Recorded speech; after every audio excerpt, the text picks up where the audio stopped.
Hey guys, welcome to the Liberal Hive Mind, a channel solely focused on exposing the abundant hypocrisy of the left. Don't you love it when the propaganda just doesn't hit? The Democrats have been fear-mongering lately about Trump cutting essential programs, right? Elon Musk is coming for your social security. He's coming actually for your grandma's social security. Elon Musk's gonna steal her social security check and probably pop her tires and take a piss on her beautiful green grass lawn. It's been nothing but ridiculous scare tactics about how Donald Trump, his administration, and his MAGA minions are coming to take important programs that truly vulnerable people need. That was the narrative, but the truth has been since day one to stop the waste, fraud, and abuse. Well, I guess it's been a rhetoric battle, or maybe just truth versus propaganda lately, and the question is, well, who's winning? Let me tell you, I don't think it's the Democrats. I think people are waking up and seeing right through the leftist propaganda shtick. Alright folks, so last week the scare tactic was all around Medicare, right? Donald Trump is taking away healthcare from people who need it most. He's taking the money and putting it in the pockets of his billionaire pals, right? Well, that was last week. Now this week, we've got Donald Trump is taking away Section 8 from people who actually need it. Except not really. The Trump administration is proposing cuts to Section 8 and changing the factors of eligibility to focus more on providing services specifically for veterans and elderly and disabled individuals. And the leftist grifters are making a huge deal out of this. He's taking housing away from people who need it most. Except no, it's literally the exact opposite. He's putting a 2-year cap on rental assistance for able-bodied adults and focusing the program to go to people who actually need it rather than people who are abusing the system. And while the left thought that they could turn this into an angle of outrage, yeah, well, it seems as though the exact opposite is kind of happening naturally. Section 8 is only for veterans and the disabled now, pimp.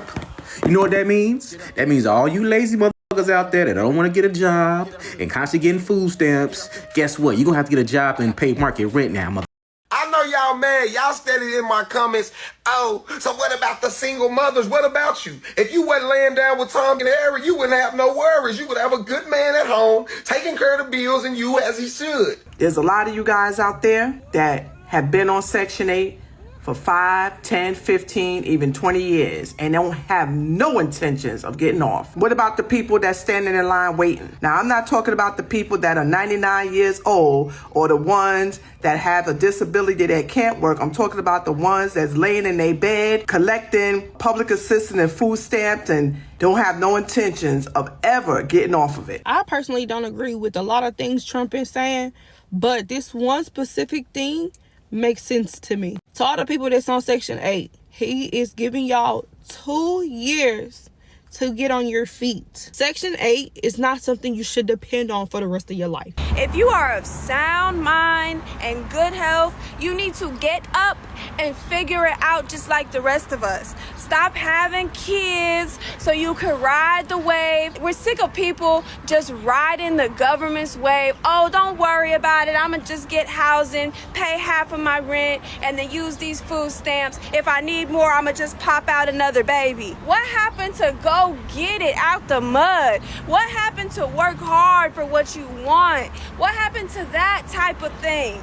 You should leave that for people who really need it. People who are missing organs. People who they're mentally can't, you know what I'm saying? People who need this type of help. It's about damn time. You know, a lot of these programs, while well-intentioned, I get why they were created. I think we all have to agree that they've ballooned into monstrosities that stifle personal responsibility. The fraud and abuse has become rampant in these programs. The basic thought process here, which is the same thing that the Trump administration did with Medicare cuts, is to apply a basic standard that if you are able-bodied, you simply have to work. If you are of sound mind and good health, you gotta go out and get a damn job. Figure it out like the rest of us. But no, instead, what do we have? We have people who are purposely becoming single mothers and having a bunch of kids so they can qualify for more and more benefits. They're never working, never getting a job, and just taking advantage of government programs without a freaking care in the world. Other people go to work, so I don't have to. The left always loves to frame the conversation around, oh, it's people who just so desperately need it. But in so many cases, it's not that people need it, it's they're just abusing it. It's there, and so why not? You know, this clip ought to put it into perspective. Yeah, I know I was wrong, and I have learned my lesson. Trust me,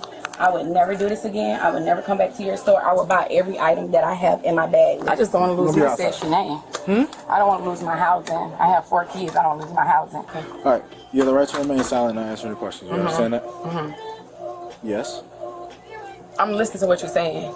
I need you to verbally confirm whether I'm handicapped, so I can't, like, I'm mentally bipolar disorder. Okay, so you are physically unable. And schizophrenic. What's schizophrenic? Schizophrenic is when you hear voices. Schizophrenic? Oh my God, whatever that. She is on Florida inmate for grand theft. I'm on what? Housing length, something active history of felony theft, 31 criminal mischief, resist with 31 LEO. And Act 31. And I served my time for that years ago, 8 years ago. 1026, ma'am. Can you Thank you. As long as you don't break them, because they $700, baby. Okay, I'm claustrophobic. Claustrophobic. Y'all don't be knowing what be going on around here. Y'all just be doing halfway doing. I'm in that mother white Tesla right there. That's why I tried to turn to go straight, to go around to the other side. I'm in a white Tesla. You got people falsifying information, claiming disabilities that they don't have, hiding income. And the clip I just showed you is a video of a woman who got caught shoplifting. And in the video, you can clearly see that she's wearing designer clothes. Her sunglasses are probably worth hundreds of dollars. And at one point, she admits that she drives a white Tesla. But at the same time, has the nerve to say, well, I'm going to lose my Section 8. Lose your Section 8? You're driving a damn Tesla and wearing designer sunglasses. There's obviously a grift here, right? Don't work, take the government's money, and then engage in whatever activities on the side to supplement your income. Don't declare any of it to the government, and all of a sudden you have a totally subsidized life. You're making whatever money you're making, engaging in whatever activities you're engaging in, and then collecting fat checks from the government, driving your Mercedes-Benz to your Section 8 housing. It's time to end this culture that glorifies dependency. Clearly, a system here has been created to benefit the least productive, most dishonest, and most lazy amongst us. It's time to cut the crap. Grow up. Get a damn job. These programs are for people who really need them. Those who physically cannot work. People with severe mental and physical disabilities. Veterans, the elderly. And that's exactly what Trump is doing here. Setting a new standard, and it is deeply needed. These programs need to be specific and targeted. It's obvious that many people take advantage of these programs, not because these programs are a lifeline, but because it's a lifestyle. Section 8 was supposed to be a safety net, not a free pass to the middle class on the taxpayer's dime. It's clearly a broken system that rewards dependency. It's bloated, it's abused, and it's enabling a culture of entitlement. I don't know about you guys, but I think I'd prefer living in a society where accountability and self-reliance are the key components. Again, Trump isn't taking away important programs that vulnerable people depend on. He's fixing a broken system and bringing some common sense standards to said system. You fell on hard times, you need Section 8. Sure, you know, sometimes it makes sense, but at least now there's a 2-year cap on it. You can't be on Section 8 for 25 years straight while you take your fancy Tesla to go rob the nearest mall. Seems like that era is finally coming to an end. Anyways, that's pretty much what I got for you guys on this one. Hopefully you enjoyed the video. If you did, make sure to leave a like and possibly subscribe. Thanks for watching, and I'll see you on the next one.